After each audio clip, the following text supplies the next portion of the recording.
I've had a few people message me this week saying, hey, Jardon, did you see that YouTube updated its policy with swearing and demonetization? Are you going to start swearing in your videos now? Come on, do it. You know you want to. We'll get to the answer to that in a moment. But what exactly are they talking about? Okay, so back in November of last year, they updated their policy. So this is an update to the update. What they said back last November with respect to inappropriate language is that all varieties of profanity are... Thank you, Paige. All varieties of profanity are now treated equally, meaning they're not differentiated based on levels of severity. Also, we're not treating words such as heck and dang as profanity anymore. I do say damn in videos, so I guess I can say that one. So that's definitely making things stricter. It also says content where profanity is used after the first 8 seconds may receive ad revenue. Possibly. We're not entirely sure. Could also not. However, if profanity is used in the first 8 seconds of the video, then it will not monetize. So you're just doomed. Don't start your videos off with profanity. How this ends up playing out, though, is that it's not just applied to content uploaded after the policy change. It's just applied to everything that's on YouTube. So there were channels that uploaded content 5-10 years ago. All of a sudden, it didn't conform with this policy change, and it was just smacked with yellow icon after yellow icon after yellow icon, not able to monetize anymore. Basically, YouTube going, whoa, we must not have caught it before, but you were a naughty, naughty boy, and now we've got to wash your mouth out with soap. Even if it's like 5 or 10 years later. Admittedly, I was a little bit detached from this situation. I didn't even know about this November policy change until I saw the backlash from the channels that were getting affected by it a couple months later. And I was like, oh, shoot, they made it more strict? I thought it was already pretty darn strict as is, which is part of why I do my best to not have swear words in my content. And it's kind of worked out pretty well. I haven't been hit by too many demonetizations on videos outside of an accidental one every now and again, or on my reaction channel where it happens all the frickin' time. Now, maybe I'm gonna break the fourth wall here a little bit too much, go a bit too behind the scenes, but a lot of my extreme trying to avoid saying bad things for the sake of monetization, it's a bit of a shtick, right? I've never genuinely expected that I need to say demonetized instead of die, because I think if I say die, my video is genuinely not going to get ads as a result of that, other than some silly error that can hopefully be corrected. It's just kind of an overcorrection for the sake of poking fun at the policy to begin with. Even further than that, I genuinely didn't expect that if there was an occasional fork or short, say from other people who I'm playing with, which happens every now and again, especially on live streams, I didn't think that would genuinely demonetize the video. I look at this, though, and it says if profanity is used after the first 8 seconds of the video, it's kind of up in the air, which means basically anything.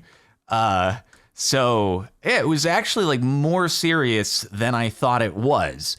I just, again, because of my shtick of overcorrecting, it just wasn't something that I got impacted with myself. Now, like I said, there was a lot of backlash over this from channels saying, what the frick, you're jeopardizing my livelihood off of what I thought was basically a non-issue on old content.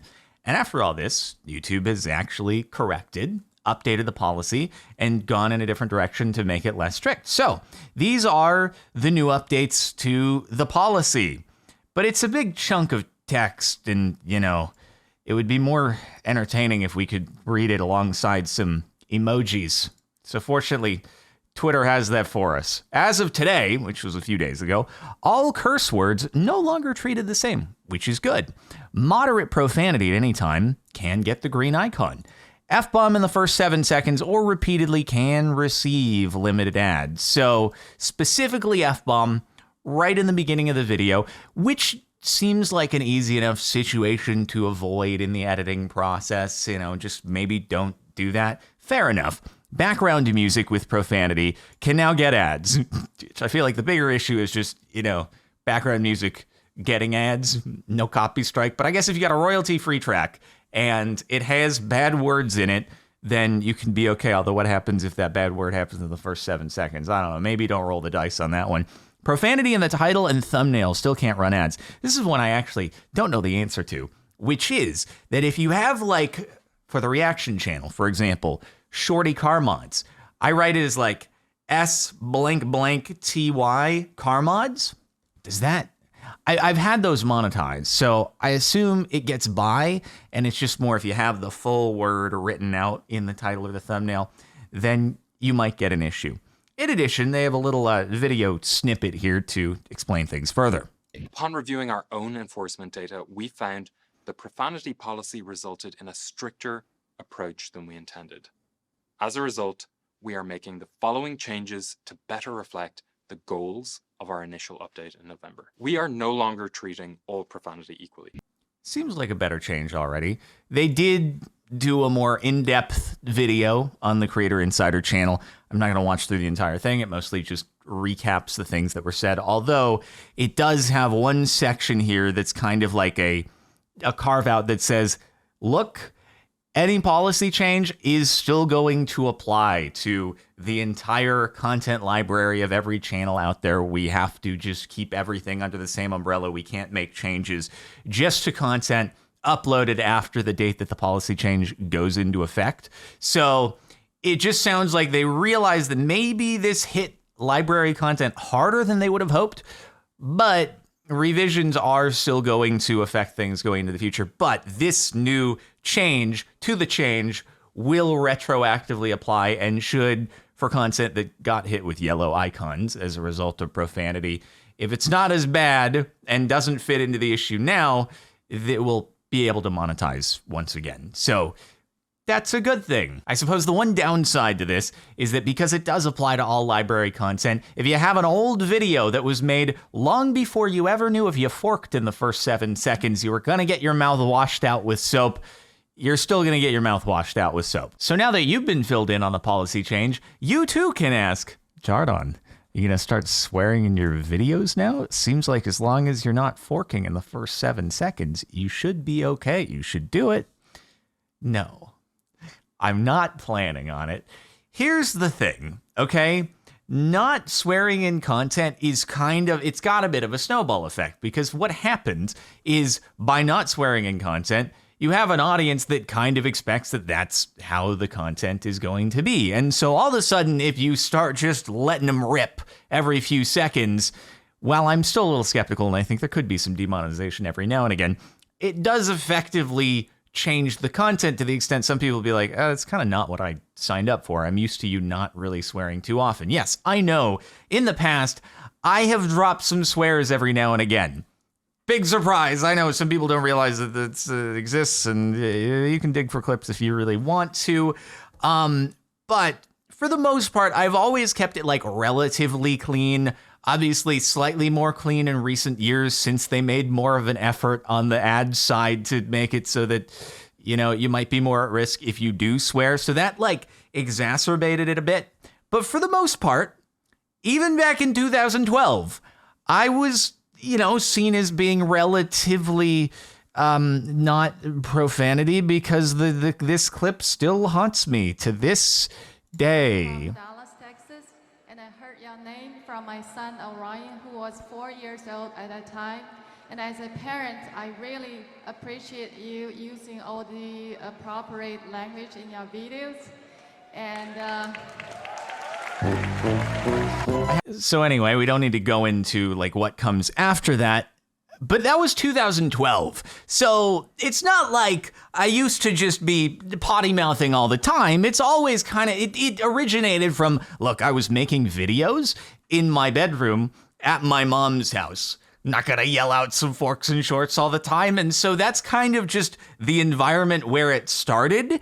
And it has carried through to ads not being very receptive to swear words. So even if they were to change the policy and say, hey, you can just swear all you want, say fork as many times as you can possibly fit into the first 7 seconds of a video, we'll still monetize it. Even if they said that, it's still not something I would do. And the same goes for channels that swear a lot, right? Even though the ads got stricter and they were getting demonetized, they also don't want to change the kind of content that they're putting out. And they figured that the swearing was important to their style of content and the humor in it more than it was having an occasional video demonetized. So they would prefer to keep true to their content rather than just changing it for the sake of the ads. So it goes both ways there. But again, the answer to the question is, and you probably got the gist of it with me still saying fork and short throughout this video. No, not planning to just suddenly start swearing, but it may happen every now and again, you know, with other people in the videos, or if there is ever a moment where it really seems critical to the humor and the content, exceptions can be made, and it's good to know that it'll run less of a risk now than it may have pre-March 7th when this change was, you know, put into effect. But ultimately, people should make the kind of content that they want to make and that their audience is there for, and stay true to that. And in my case, that generally means it's not going to have as much profanity in it. That said, innuendos totally happen all the time, so there might be a little bit of an imbalance with like adult humor in that way, but just not having the words there to go along with it, just more implying things. So anyway, I think that it's a good change.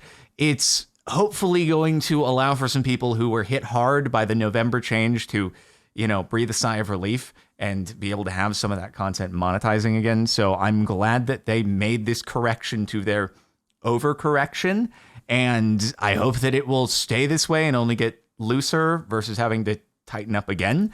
But ultimately, it's just about, you know, making the content that you make and not, you know, suddenly shifting it dramatically because of a policy change, unless, of course, like you literally have to, or your channel is going to be deleted or something like that. But anyway, yellow icons, they do happen, mostly on my reaction channel, because they really, I'm telling you, they just do not like seeing people drive badly on stuff. Like, people drive badly, YouTube's like, no. We cannot show this dangerous activity with ads to the public. They might think that they're going to see people driving badly on the road, and that's dangerous. They might drive themselves. God forbid. Stay away from that activity. It's very dangerous. We can't monetize this. Anyway, yeah, that's where most of my demonetizations happen these days. Is not very car accident friendly here on YouTube, to be sure. But anyway, yeah, that pretty much covers it for the video. So not really going to be much of a change to content here, but still interesting to cover YouTube policy updates. So yeah, thanks for watching. Oh yeah, the jacket, if you're interested on that, qualitycontent.com starting next week, the 16th. I think it's one of the coolest products we've done. I'll see you later.